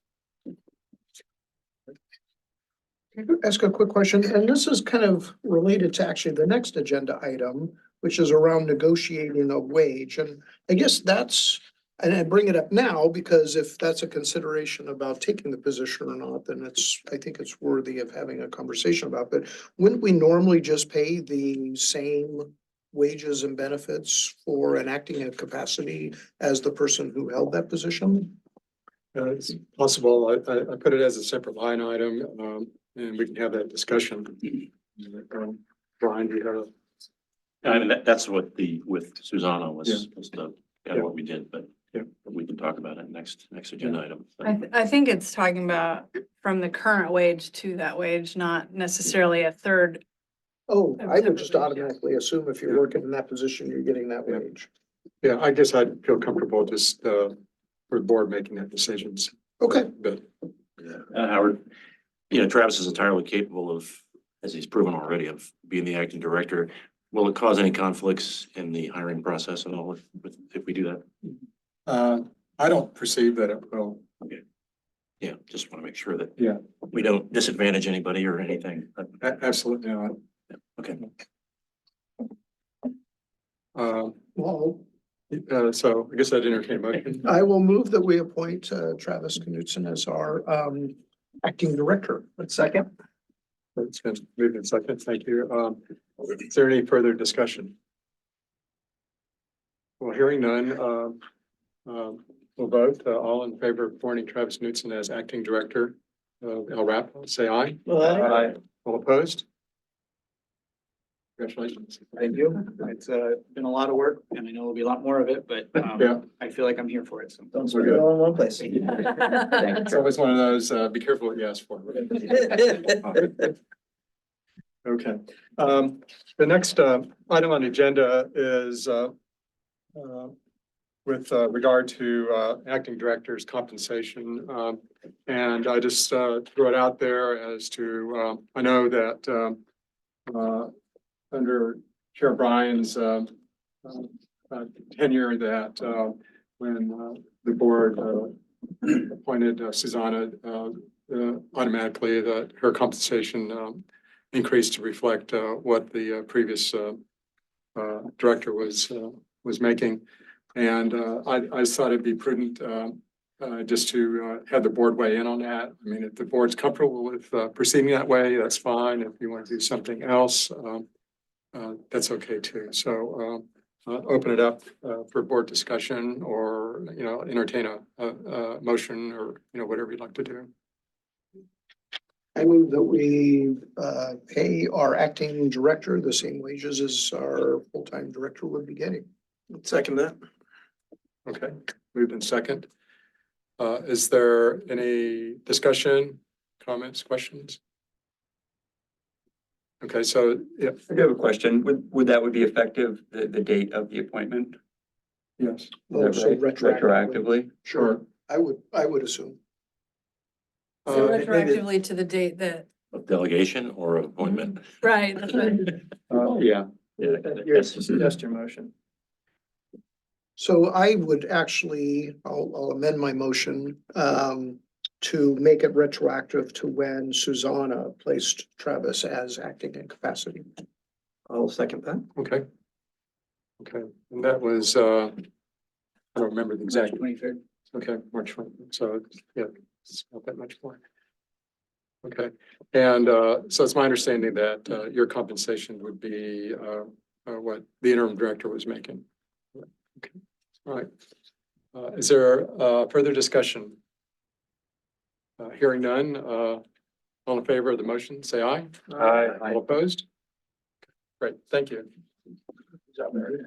Congratulations, and look forward to working with you in your acting capacity. All right, thank you. We're a little bit ahead of time. And I guess we'll hear now from our advisory committee, Jim. Well, the chair. Okay, so we had a applicant for the agriculture seat on the committee. And the committee unanimously voted to refer his appointment to you. So the ball's in your court on that. He's not here, but I think you have his application, or I can answer some questions if you have any. Yeah, would you want to just give us a thumbnail as to the applicant? Sure, Ben Larson, he and his two brothers operate an organic farm in the Cresswell area next to the river. Buffalo, hogs, and filberts mostly. So definitely in agriculture. He also teaches part of the time math at Cresswell. He's involved in Oregon Hazelnut Collective, but he struck us as being pretty open about the issues and interested in being part of the community. And this is a vacant position right now, is that Yeah. right? And it's been a seat that's traditionally been difficult to fill because El Rapa doesn't have direct jurisdiction over agriculture. But it's always been valuable to have that kind of insight. There are instances when we'll be responding to something and normally under our rules, the activity would definitely be not something that is applicable. But because the category of the property and the work that they're doing meets an agricultural sort of definition, then that puts it outside of what our rules are subject to. And I think generally, like on our CAC, it's easy to get industry participation on the CAC. I would say public, there's a lot of good interest in it. The timing of when the CAC meets, I think sometimes can be a little bit of an obstacle for participation there. But on the agricultural seat, it can be very challenging to find someone because the perspective is that we don't have much to say about what they're doing, so why be engaged? So I think that this is very much an appreciated application to have someone on that seat that's mandated under the bylaws. And I think that it'll be good to have that role filled. He's a math teacher to boot. Is that what you are, Brian's math teacher He's as a well? math teacher to boot, you know? Oh, yeah, well, you're good with numbers, right? So I guess we entertain a motion to approve. Is it new math or the old? Ben Larson. Is there a motion to appoint Ben Larson to the Citizen Advisory Committee? Sure, I move that we approve the application of Ben Larson to the Citizens Advisory Committee. Second. Any further discussion? If not, call for the question. All in favor of appointing Ben Larson to the Citizens Advisory Committee, say aye. Aye. All opposed? Great. Well, All right. thank you for bringing that to us. Okay, so next month we'll have a couple of reappointments, including mine, just terms that are reaching the end. And then otherwise, we've completed our work on a draft committee application. So you have access to that if you had any questions about it. But as we read our bylaws, that we can just go ahead with this change. But happy to answer any questions. I would comment that I think that the CAC started off recognizing that some of the questions were asked seemed to be a little vague on a lot of things. And having more of an understanding of what is the person's interest and motivation for being on the committee? What experience and background and perspective do they hold that they can bring to the committee? And I think these questions do a much better job of when we get an application, having that nuance. So then during the CAC interview, the questions during the interview have more information to sort of dig in farther, to initiate conversations that involve more of a discussion as opposed to just a short Q&A. Okay, anything else? And well, that's it. We'd be eager for, to be given a job, but otherwise we'll, our plans are to hone our interview questions a little bit, and then we'll be looking for what's tackled next. I think there's one of the things the CAC has kicked around a couple times that we haven't gotten into is like reviewing a Title V permit, kind of going through here the different components of the permit. So I think that there are questions that the CAC has wanted to have some informational share outs on, and I think there could be opportunity to explore some of those things as well.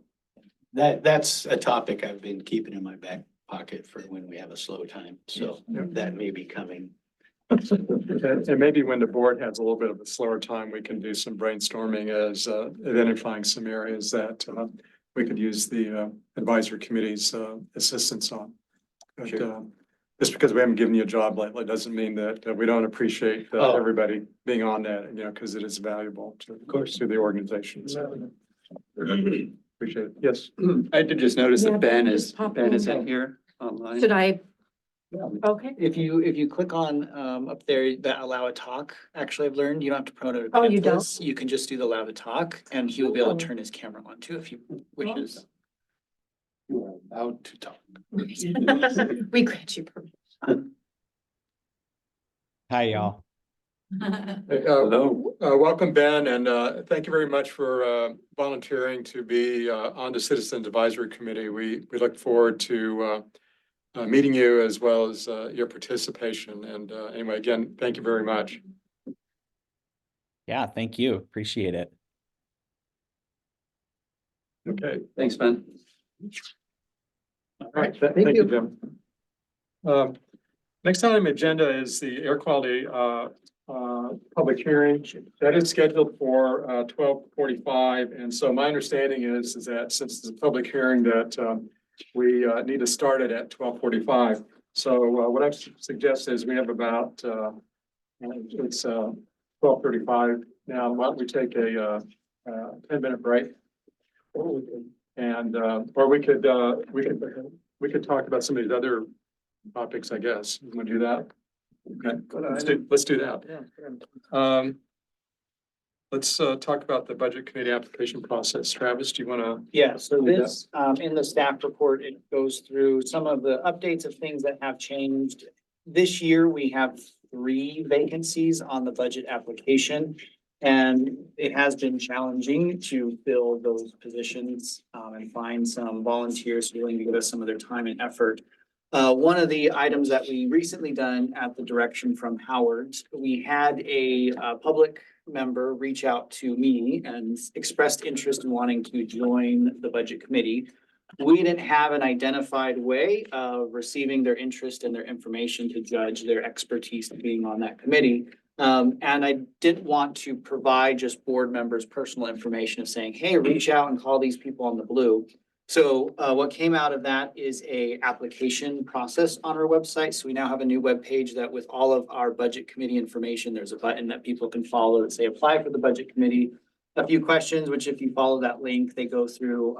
The questions are intended to get a better understanding, similar with the CAC, what their interest is, what their stake is on the budget committee, as well as what financial background might they have to be able to read the numbers and have an understanding of what's being discussed. That public participant who expressed interest, I let them know that this resource existed and this application process was available if they so chose to follow it, but they did not submit an application doing so. That said, this is a resource that's now available. I think that still the board who gets to appoint the budget committees, but hopefully with some promotion and this becoming a new resource, we can have a list of interested individuals that we could connect the board with and potentially fill some of those vacancies a little more easily. Good, awesome, great. Yeah, I think at some point, we might want to think about how we can, try to enhance, finding applicants, because it's, as a board member, it's kind of difficult for me to try to find applicants and, you know, maybe for some of the elected officials and things, it might be a little bit easier in your networking, but maybe not. Yeah, you know, I think we all, are aware, you know, how difficult it is to, these days, to find, people that have time to serve on, you know, in organizations and things like that, both government as well as this, you know, civic organizations. So, I don't know the answer, but, We promised them a mirror ball in the middle of the room. Would that attract some attention? I think one of the places too that could be considered is such as, and this I think could be applicable to the budget committee, but even some of the other committees as well, is how long a term is or the duration of the terms, and if there's any limitations to how many times you can serve on a term. If we have some really helpful, useful individuals in helping us do our business, if we say, well, there's a time limit and now you really were a resource to us, but that time limit sort of says it's the end, maybe that's a place that we could consider changes to, so we don't lose some of those resources moving forward. yeah.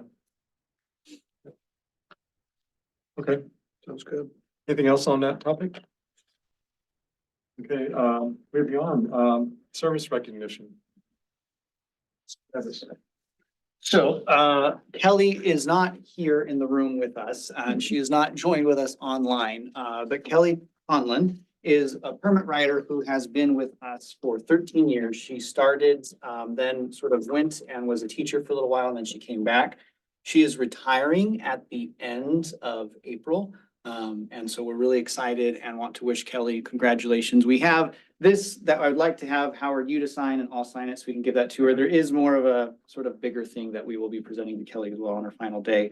But I thought that it's important that we continue the trend that Susanna started, because I think it matters and is important that we're recognizing staff and the milestones that they achieve here. And retirement, I think, is a pretty big one for Kelly. So we're all excited for her and just wanted to publicly acknowledge and appreciate her effort here. So thank you. What does an organization like this give gold to someone that it's like a gold stovepipe or something? What is that? That's an idea to consider. At the moment, it's just a nice, pretty plaque. Thank you. That old wood stove. There you go. Carrying around a gold. Yeah, EPA serve.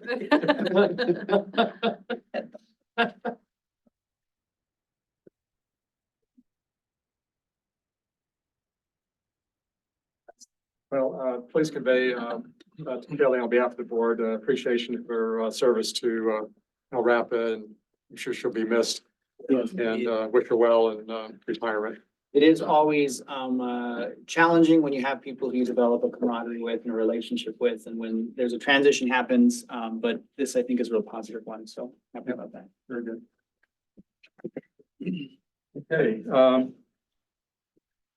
why don't we just, about 3 minutes till our public meeting, so why don't we do, hearing, so why don't we just, take a pause here, and then we'll, start the public hearing probably at 12:45. One cop. Matt saying he needed to be promoted to panelist. Okay, it's 12:46, and I'd like to now call the public hearing. So our agenda item number 9. It's a hearing on proposed air quality permitting rules by Lane Regional Air Protection Agency. I'd like to, before we open the public hearing on the proposed air quality permitting rules, I'd like to ask staff, Max, to provide a brief description of the proposal. So Max, take it away. Yeah, good afternoon, everybody. So I won't reiterate, the presentation or dive into much of the information that we presented to the board in January. Everybody heard that, but a lot of the rules that we proposed here are just to align our rules, mostly air permitting rules for industrial sources, to the rules that the EQC, or the Environmental Quality Commission, adopted in November of 2022 that DEQ proposed. We did place these air quality permitting rules on public notice on February 1st. They were open for written comment until 5 p.m. last night, April 10th. So at this point, we're about ready to accept oral comments if there are any. But during that time, we did receive comments from 2 different individuals, broken into 5 different comments, and that's at the end of this agenda item, a summary of those comments and our responses to those. The first 4 did result in changes to the rules that we had proposed. The first comment noted that we hadn't completely changed all of the compliance demonstration methods for determining compliance with capacity or visible emissions. And so we missed a few places where we still had the old 3-minute aggregate, and we needed to change that over to the 6-minute block average, which is the more common way to determine opacity under EPA's method 9. The second comment, we had just missed a reference to, we had deleted a section in our rules called 34-034. That was deleted. We still had some spurious references to that, so those were removed. Comment 3, we had some just typos, or essentially some incorrect numbering for 2 definitions of large and small sources in our Title 36 excess emission rules. That was corrected, so pretty small changes up until comment 4. It was noted that Senate Bill 1541 that established the fees in statute for Cleaner Oregon program limited the Environmental Quality Commission to increase those by 3%. So we had tried to lump that into our typical 4% annual increase that we do July 1st each year by rule. So in having that enlightenment, that Senate Bill 1541 and the state statute limits those increases in CAO fees to 3%. We've pulled that out of the 4% increase, and we made that its own line item in our rules so that that can be approvable by the EQC once we go to them. And then lastly, the comment number 5, we had a commenter that had a kind of a bunch of general comments that they wanted to make, and we addressed those. They did not result in any changes to the rules, but you can see there what those are. And unless there are any questions, proceed. Any questions? Okay, on my watch it is 12:50, so I'd like to now, I'm sorry, Dylan? Yeah, I'm sorry. I just was wanting to clarify with that piece around the 3% increase. It's am I understanding correctly that the actual total increase will remain the same? It's just a matter of kind of where those 2 things live? So the increase in fees in Cleaner Oregon fees will be less than we had proposed. So we initially proposed that those be increased on July 1st by 4% each year. That will now be 3%. So it's 1% less than we had proposed. Okay. Yeah, I'm thinking I just misunderstood. Thank you. Okay, sure. Okay. Any other questions from the board? Okay, it is now 12:50. I'd like to formally open the public hearing. And before asking for testimony, staff, Max placed the affidavits of public notice into the record. And publication date in the Oregon Secretary of State Bulletin was on 30 January 2024 and for February 2024. So we have those affidavits. We have nobody has signed up here at the meeting itself for providing testimony. And is there anyone online that is? There's 2 people, but I don't know if they want to.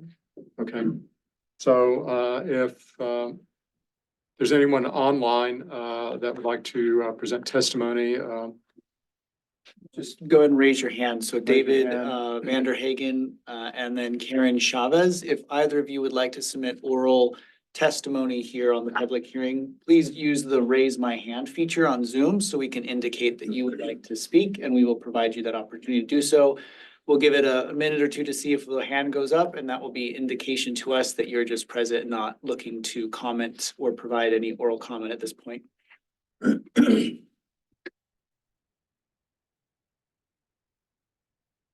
So I think we'll assume that to be that you're just observers and not looking to submit oral comment at this point in time.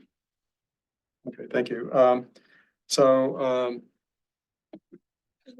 everyone that's had an opportunity to speak, we've done so by now, so we've not had any public testimony today for the public hearing. So again, I'd like to now close the public hearing. It is 10:50 or 12:52. And thanks, everyone, for your comments. I'd like now to open the floor to the board for discussion regarding the proposed rulemaking. Are there any comments from the board? So our options for action are to approve, deny, or delay the adoption of the rules. I'd like to entertain a motion. Mr. Chair, I'd like to move that we approve the air quality and permitting rules as per described in the meeting. Moved by David, seconded by Mike. Are there any questions, comments? Hearing none, then I'd like to have a vote on the motion. All in favor of approving the motion, which is to adopt the rules as presented, say aye. Aye. All opposed? Okay. It's unanimous, so the draft rules are adopted and they take effect immediately upon adoption. Okay. Thank you, Mac, for all the work on that. That's a huge effort to go through all that. So thank you and your staff for working on that. Yeah, I'll just chime in that there was lots of meetings, lots of looking through the rules and then talking about if it's said this way, does that work? Does that mean? And so a lot of sweat equity went into this rulemaking process. Right, yeah. Well, it's been a long time coming too, I guess. Yeah. So, all right, thank you. And I know Travis, you keep this or?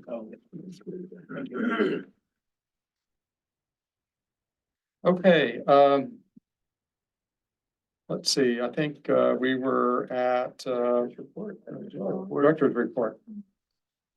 So that's from me. So this is the first time providing one of these. I've seen lots of examples of it given, so bear with me as we move through this. But this is something that I think could be up for revision too. When Merlin retired and Steve took control, he made some changes to it.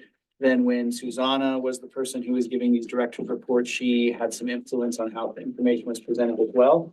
So I am open to hearing sort of feedback or perspectives of what is interesting from the board to hear it. I view the director's report as a snapshot of our general activities. So as you look through it, you'll see things like how many complaints we received over the last month, which is a large service that we provide to Lane County. Some updates on all of the permits we are issuing throughout the year, any enforcement activities, notices of non-compliance or civil penalties that we're paying. And this is in essence the work that ORAPA is up to over the month. So if there's information here that could be presented in a different way or emphasis be provided more so, I think that I'm interested in hearing that. One of the changes I did make here at the end of it is the agency goals and updates. Susanna in a prior meeting did indicate to the board that it would be a good time to review the goal list, which were last updated and adopted in January 2022. So we're now 2 years past that. So this is what those goals are. I went through to briefly describe them and then provide some information on where we're at, actions that have happened. Some of the things have already occurred and have been completed. My approach in facilitating this information is to continue these goals here in this order with information below each one on what activities in the last month work on these goals, if any. So that way the board has more of a direct connection to the direction that's being provided and how the organization is better meeting those goals. But something that I would like to hear some feedback from the board on how this document can be improved upon and more helpful as the board understands the work that we're doing.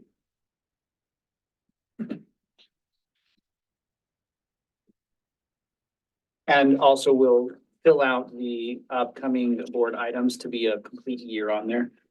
So that way that's a full running year all the time.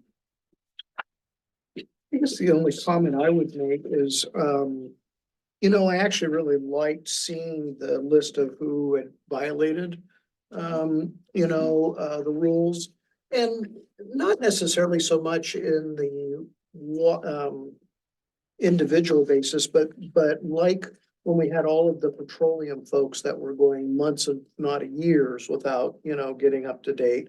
You know, when we're having kind of an ongoing issue, I think it's important for the board to know that there's an ongoing issue. And like I said, I'm not concerned about the, you know, Joe Smith is burning, you know, illegally, but you know, that where you see consistent, you know, lack of response, you know, that sort of thing's kind of intriguing. I'm not sure how to really summarize that, but I actually found that kind of a good litmus test of how we were doing and managing rules. So if I'm understanding what you're saying would be helpful to the board is, or to your perspective, is more of a way to recognize and make the board aware when from an enforcement side of things, there is a continuing or ongoing lingering issue. So that way the board understands that as opposed to here's the issue A, it leads to issue B, and then it's closed by C. If there's many more steps throughout that process, finding a way to make sure the board is informed that those activities are going on that way. And if there's, you know, the other thing where, you know, we may or may not have somebody coming to us because of a violation, you know, something that's outstanding or pending, you know, for a long period of time, might be as, I mean, I don't know the legalities around that piece, Yeah. so, you know, I want to be careful there, but, you know, just like I said, not really involved in the day-to-day stuff, but kind of anything outside the norm, you know, in regard to our, you know, managing the compliance, I think would be valuable. So more insight into the enforcement arm presenting notable items to the board. That's my 2 cents, but once again, I'm just one.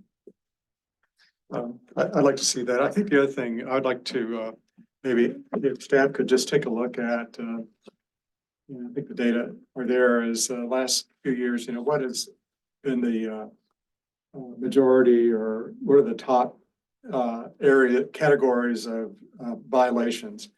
And as far as like public outreach and things like that, if we're seeing, for example, a lot of construction firms are doing open burning without permits and things, maybe as part of public outreach and targeting, if you will, trying to figure out how to better educate that sector.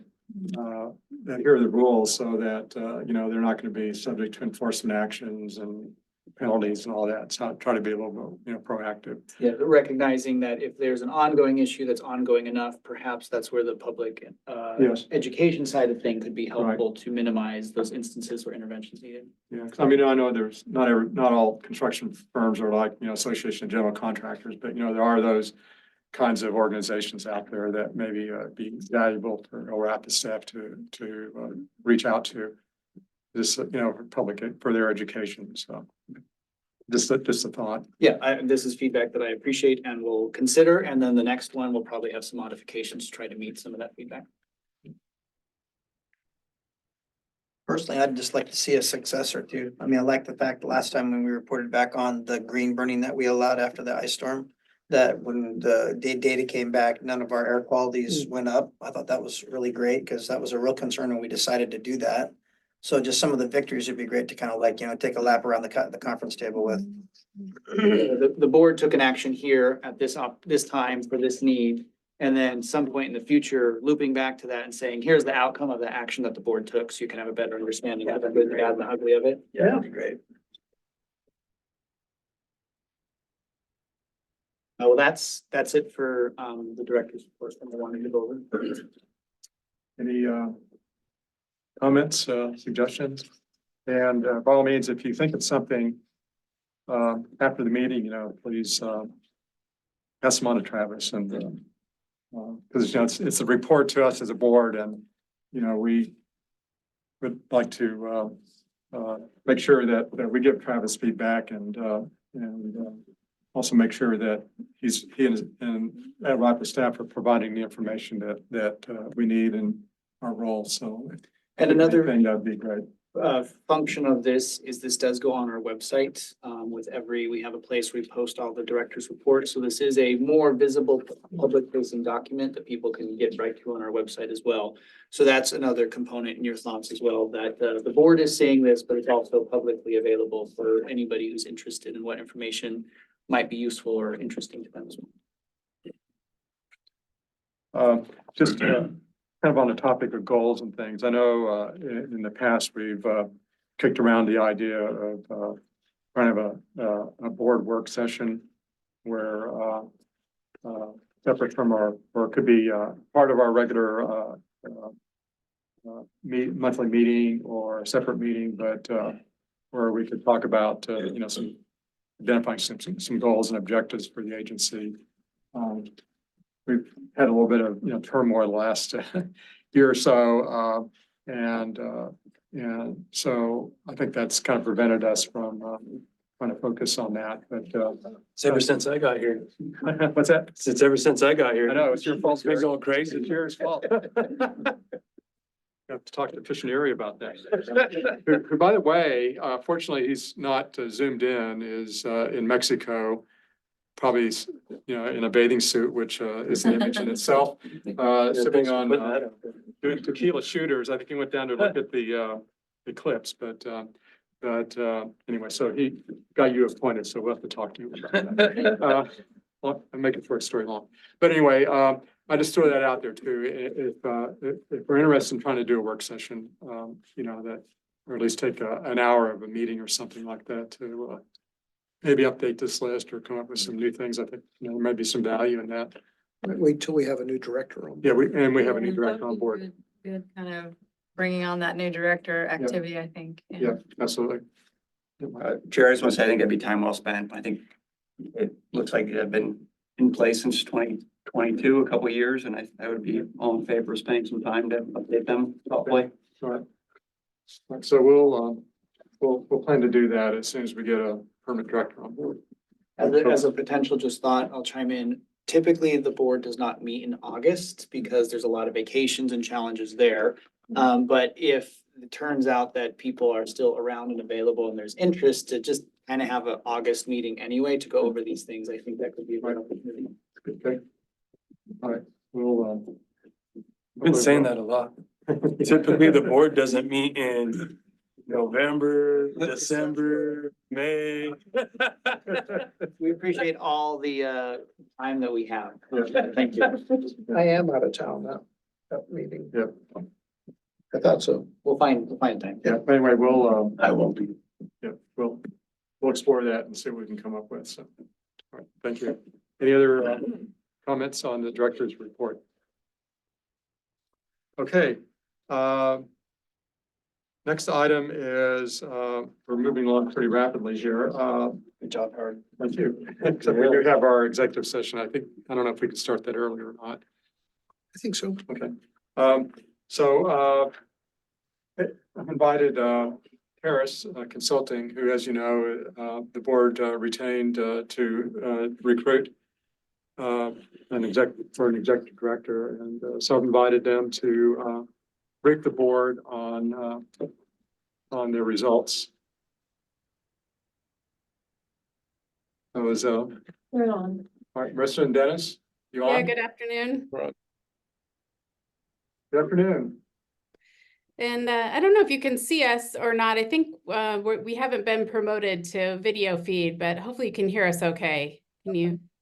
Panelists, thank you, Heather. I thought that they might be able to do that, but should I step out? Would that be, Yeah, probably, I can do that. yeah, probably best. Thank you.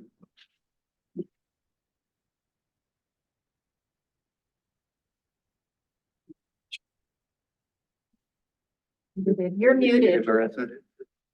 Is he putting his resume? He's applying. He's one of the applicants. There you go. Okay. Good afternoon. Hello. Yeah, thanks for making some time for us. My name is Marissa Karras. Dennis is here with me. As you know, we're a father-daughter search team. We've had the chance to meet, I think, almost all of you in the room. So nice to see you. We'd like to just give a quick update on the recruitment, the process to date, kind of a summary of the pool overall. So If it's possible, I'd like to be able to share my screen, Heather. Let me see if I can get you there. Hold on. Great. See if that worked. Perfect. Great. So just a summary of the search to share with you this afternoon. In total, we've received 15 applicants for the position, and we've broken down the geographical location of that pool. So as you can see, about 2/3 of the pool are from outside of the state of Oregon and 1/3 from inside of the state. And then we also broke down educational attainment of the overall pool. So 4 of the candidates have their bachelor's degree, 7 of the candidates have a master's degree, and then we had 4 candidates with a PhD. We spent the last couple of months really actively recruiting, and I wanted to give you kind of a high level overview of what that's looked like. So we of course have gone out to, all of the state and national air and environmental quality organizations, the National Association of Clean Air Agencies, and I've just listed them here for you. The Oregon Department of Environmental Quality, the Sierra Club, the Washington State Department of Ecology, a number of other sister agencies to this organization located in Washington, California. And really not just reaching out in general, but going out and really talking to leadership team members at those organizations to see if they'd have an interest in the position or know of others who might be interested. So really comprehensive outreach. We've also listed other professional associations and organizations that we reached out to, the Association of Oregon Counties, the League of Oregon Cities, and a number of other organizations. So, talked with hundreds of different individuals about the opportunity and went out to hundreds of organizations to see if there were people that might have an interest in the position. Any questions about the recruitment to date that we could answer for you? If not, go ahead. Great. Well, that really concludes our general high-level overview, Chair, and then we're ready to move into the executive session when you are. Okay. I had invited Blake Hutchinson. I don't know if he's on or if he was going to come. Hopefully he's coming. He might come because we have on a team, so we'll have to close this session. Close that, so, okay. Are there any questions for a recruiter at this point? The timing of the executive session. I don't think that matters, does it? I mean, we always do it at the end of our agenda. We don't ever have. That's what we've done this time. So it's at the very end, so we don't have to come back and gavel in and. Right. Is it possible that the board and the staff could get a copy of what Marissa's just presented? If I may. I don't see why not. It's public. So. Yeah. Just curious on the list of contacts. Yeah, I looked at it and it was very extensive. I didn't see any organizations I was aware of that you were missing, so I thought it was pretty comprehensive. Okay, well, Do you have a spiel to read as well as? I do. Thank you. Are we adjourning? It's almost statement. Oh. Yeah, for the public.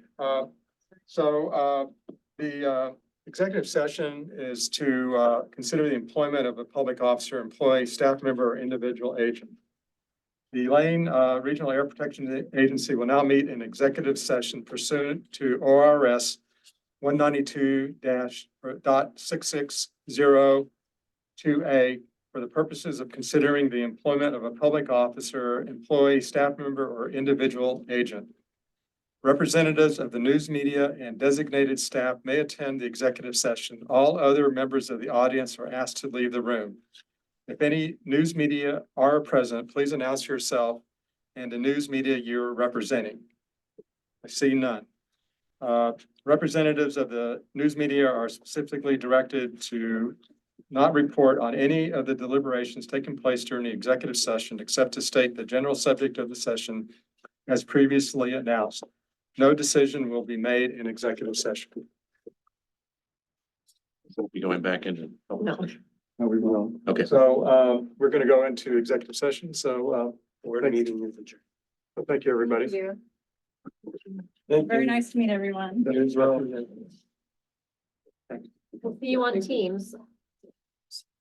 Here, let me go. I'm just gonna grab Travis's thing.